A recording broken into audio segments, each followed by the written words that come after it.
Assalamualaikum warahmatullahi wabarakatuh, sahabat-sahabat, rekan-rekan, teman-teman semuanya. Kali ini kita bertemu lagi. Senantiasa kita panjatkan puji syukur kehadirat Tuhan Yang Maha Esa, Allah Subhanahu wa Ta'ala. Semoga video ini bisa menjadi berkah bagi kita semuanya. Teman-teman, kawan-kawan, teman-teman, hari ini kita akan mengupas bersama, belajar bersama terkait dengan bagaimana hidup yang bahagia. Bagaimana hidup yang bahagia. Semua orang pasti pengen hidup bahagia. Namun bagaimana caranya? Bagaimana ilmunya? Ini saya akan sedikit berbagi kepada teman-teman, kawan-kawan, sahabat-sahabat.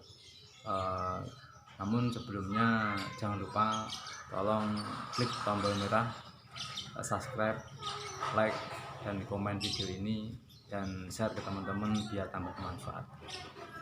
Baik teman-teman, kita akan mencoba belajar bersama. Yang pertama, konsep bahagia. Bahagia itu bukan di mana berada. Bahagia itu bukan siapa dia. Artinya di mana tadi tidak harus apakah bahagia itu harus jadi pejabat. Bahagia itu di rumah yang kaya, di kendaraan atau di mobil yang mewah. Bukan. Apakah kebahagiaan itu siapa? Artinya siapa? Dia raja, presiden, dan sebagainya. Kalau memang bahagia itu sebagai presiden, maka orang-orang akan berbondong-bondong menjadi presiden. Namun bahagia bukan di mana atau siapa. Namun bahagia itu adalah bagaimana cara kita bisa bahagia. Di sini ada beberapa tips untuk kita bisa hidup bahagia yang sedikit banyak sudah saya lakukan, dan alhamdulillah lebih terasa bahagia itu. Yang pertama, teman-teman jangan khawatir. Jadi teman-teman, banyak harapan ini kadang-kadang membuat kita tidak bahagia. Karena apa? Banyak khawatiran dan kekecewaan nanti akhirnya. Jadi teman-teman jangan khawatir dengan harapan apapun, tenang dan selalu kembalikan pada Allah Subhanahu wa Ta'ala, Tuhan Yang Maha Esa. Jadi tenang dan jangan khawatir dengan apapun yang ada. Yang kedua, selalu optimis. Artinya optimis, kita percaya diri bahwa kita pun jika kepala sama-sama punya kepala dengan teman-teman yang lain. Tangan kita juga lengkap, hati kita juga lengkap. Artinya Allah pun, Tuhan Yang Maha Esa, menciptakan kita itu kita sebagai pemimpin dirinya sendiri. Jadi optimis dan pasti Allah tanggung jawab dengan diri kita. Yang ketiga, tumbuhkan kebiasaan baik. Jadi setiap dimanapun kita berada, teman-teman sekalian, kita biasakan menumbuhkan kebiasaan baik. Karena segala sesuatu itu kalau diulang-ulang, dilakukan dengan istiqomah, itu akan menjadi kebiasaan kita. Oleh karena itu kita biasakan kebiasaan baik apapun itu, dan semampu kita dan tidak membebani kita. Contoh misal kalau kita sekolah ada uang saku misal hanya Rp1.000, tapi kebanyakan ya teman-teman sudah katakan 5.000. Mungkin yang 500 atau 1.000 kita kasihkan atau kita kumpulkan dan nanti kita kasihkan infak atau kita bantu teman-teman kita yang nggak mampu. Nah, ini kebiasaan positif dan ini kita lakukan terus menerus, dan itu juga akan menjadikan kita bahagia. Dan selain kita melakukan hal positif, yang berikutnya, yang keempat, itu adalah kita memelihara kegiatan-kegiatan yang positif, yang baik. Jadi setelah kita membiasakan dan memelihara, ini akhirnya ini akan berkembang menjadi semakin lama semakin baik, semakin lama semakin baik.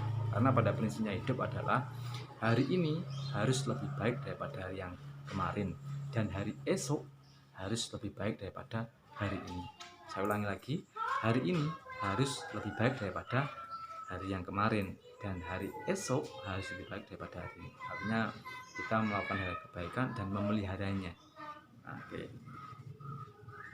Yang kelima, hidup dengan tidak tergesa-gesa. Artinya memang kita nikmati proses tahapan demi tahapan ini, kita nikmati betul. Ya, kenapa kita tergesa-gesa? Kadangkala kita kurang persiapan, ataupun juga mungkin banyak kegiatan-kegiatan yang berbenturan. Karena itu kita berupaya bagaimana setiap fase-fase yang kita lalui itu atau keseharian kita itu tidak tergesa-gesa. Sholat tepat waktu, azan, persiapan ketika bisa sholat qobliyah, ba'diyah, dan akhirnya nanti artinya qobliyah, tahlilan, nanti setelah sholat wajib kita ba'diyah misalnya. Atau mungkin nanti berangkat ke gereja sesuai dengan agama masing-masing, atau mungkin sekolah kenapa kita terlambat, tergesa-gesa, terus dihukum, makanya nggak bisa nikmat, nggak bisa bahagia. Yang bisa kita berupaya yang bisa mungkin segala sesuatu itu indah pada waktunya, katanya lagu itu ya kan. Jadi semua indah pada waktunya. Di waktu ya sholat, waktunya makan ya makan, jangan sampai dicampur adukkan dan tidak bisa dinikmati. Jadi itu yang kelima teman-teman. Yang berikutnya yang keenam, ini jangan membandingkan kelemahan kita dengan kelebihan orang lain. Saya ulangi lagi, saya lengkapi, jangan membandingkan kelemahan atau kekurangan kita dengan kelebihan atau kekuatan orang lain. Ini yang sangat menyedihkan. Jadi kita jangan pernah, kita misalnya nggak bisa, kita misalnya hanya sepeda motor, mereka punya mobil, aku punya mobil, saya tidak. Ini akan menjadikan kita mengecilkan semangat kita. Jadi jangan membandingkan kelemahan kita dengan kelebihan orang lain. Yang berikutnya, nih, menikmati dan syukuri apa yang kita hadapi. Menikmati dan syukuri apa yang kita hadapi. Ya kita nikmati. Kopi itu rasanya pahit, kalau kita bisa menikmati, ya kan, dan mensyukuri, semuanya akan indah. Jadi apapun yang kita lakukan, apa saja yang kita hadapi, kita syukuri, kita nikmati bahwa apa yang kita hadapi itu, yaitu memang jatah kita. Tujuan kita hidup adalah bahagia. Jadi jangan lupa, setiap apapun ya kita bahagia, alhamdulillah, kita syukuri. Misalnya teman-teman yang masih jomblo, ya, syukuri, nikmati kejombloan kalian. Misalnya ada lagi yang teman-teman cantik, ya syukuri dan nikmati kecantikan kalian. Artinya apa yang kita miliki, ini sebetulnya hakikatnya itu adalah bagaimana kita bisa menjaga dan juga menikmati, dan bagaimana bisa memanfaatkan. Jadi manfaatkan kondisi yang ada. Selanjutnya teman-teman, ini sabar dan menerima. Jadi kita sabar, tak usah kemerusuh, berharap-harap andai-andai yang mungkin, apalagi yang di luar rasional kita, ini akan menjadikan beban, nggak bisa bahagia. Dan teman-teman, ini selalu mohon pertolongan Allah Subhanahu wa Ta'ala. Nah, teman-teman sekalian, kita juga perlu menggarisbawahi hidup ini adalah ujian, karena untuk persiapan kita besok di akhirat. Namun besok di akhirat itu kita salah satu yang paling bahagia adalah di surga. Dan lagi di atas surga itu ternyata ada lagi bertemu dengan Allah Subhanahu wa Ta'ala, Tuhan yang Maha Esa. Jadi kebahagiaan katanya itu ada ketemu bidadari di surga, tapi ada kebahagiaan yang paling bagus, yaitu bertemu Allah Subhanahu wa Ta'ala.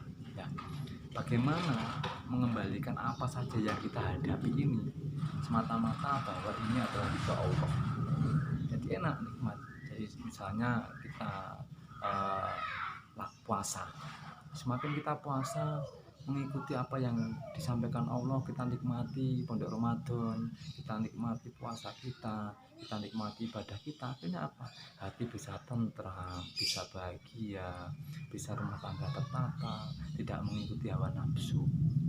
Jadi konsep bahagia pada prinsipnya teman-teman sekalian, sabar dan menerima.